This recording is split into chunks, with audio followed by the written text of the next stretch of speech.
Welcome to Kalon West. My name is Rochelle. I'm the lead practitioner here, along with a few others. But I wanted to talk to women today because one of the things we specialize here at Kalon West is in advanced bioidentical hormone therapy, which, again, if you haven't been here before, what does that mean? It means that we use a soy or a yam-based extract.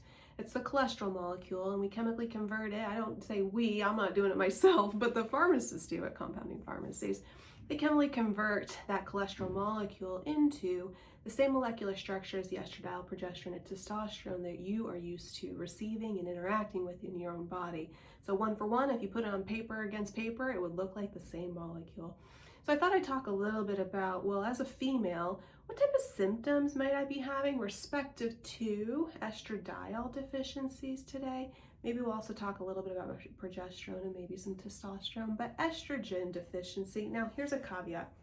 I typically like to say estradiol instead of estrogen to make sure people understand and know. I'm talking about your original estradiol, the one that you, again, are used to grooving with, you've been producing since you were young.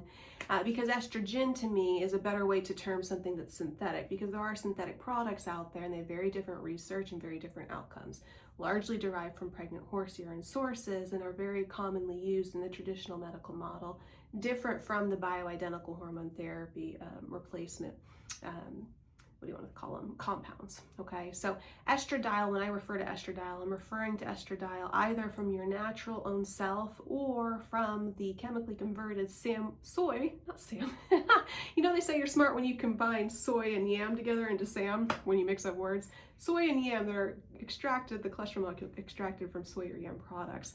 Estradiol symptoms, what could be deficient for you? Well, you could be estradiol deficient if you are having hot flashes, sleep disturbances, osteopenia or osteoporosis, heart palpitations actually can be one of the missed symptoms when you're going through the perimenopausal into menopausal transition.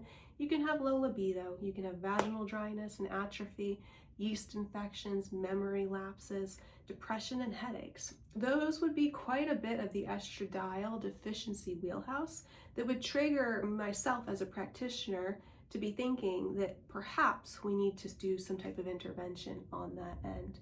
So if that sounds like you, reach out to Kalon West. We can kind of go through some of those symptoms for you and see just how sticky it is for you going on, or what kind of mess we got, or if that really isn't actually the pain point, if maybe it's something progesterone based or thyroid deficient or something else like an infection that we're just needing to sleuth on. But wanted to let you know that estradiol is a very important hormone. We need it for our bone health. It's actually, in fact, fun fact, one of the only hormones in the human body. Another one is human growth hormone, but I won't get into that.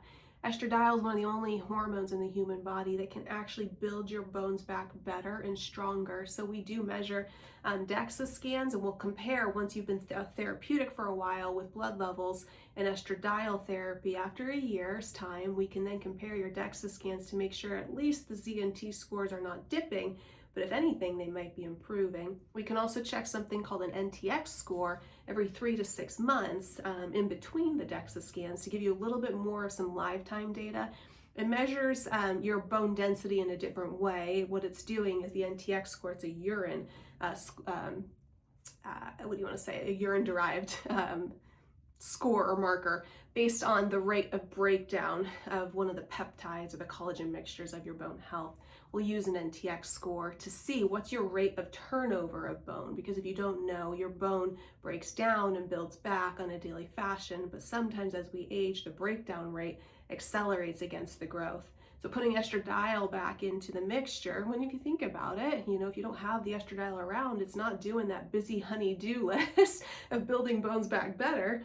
So that collagen mixture and the breakdown rate exceeds the build back better in that sense, not to become political or use a political term or slogan of recently and late. But anyways, I digress. The NTX score can be a little bit more lifetime data in between DEXA scans to give us an idea of where you're at. And so we like to track and trend that for certain women who are in that perimenopausal to menopausal transition who might be estradiol deficient. And then we can comment and use that as a guidepost as to the efficiency of estradiol in you should we think it's a relevant application. So I wanted to talk just a little bit about some of the estradiol deficiencies, give you a little bit of idea of bioidentical hormone therapy, and then caveat something random about NTX and DEXA scores with osteoporosis. One of the things that estradiol is most involved in preventing and safeguarding. But really, truly, estradiol can be a great addition to your wellness. Now, caveat, it is not for everyone. If you are a premenopausal female, there are a few cases in which we will use estradiol for you from a bioidentical hormone therapy replacement standpoint. But in general, ovulatory females, we won't, simply because it can cause a lot of vaginal bleeding. It can exacerbate growth signals of the endometrial lining tissue along with breast tissue. It can cause bloating. It can cause foul mood. There's a whole host of things that you will not like me for if I put you on it. That being said, there are a few rare exceptions like primary ovarian failure that we might dabble in that for because you're not making any estradiol and you might need it. Moving on. Perimenopausal, maybe unpopular opinion. You'll find some providers that will put them on estradiol, some providers that won't.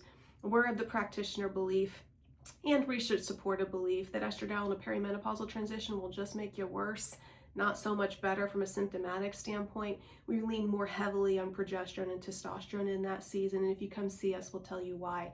We have all of the pathology behind it and the research to support that choice.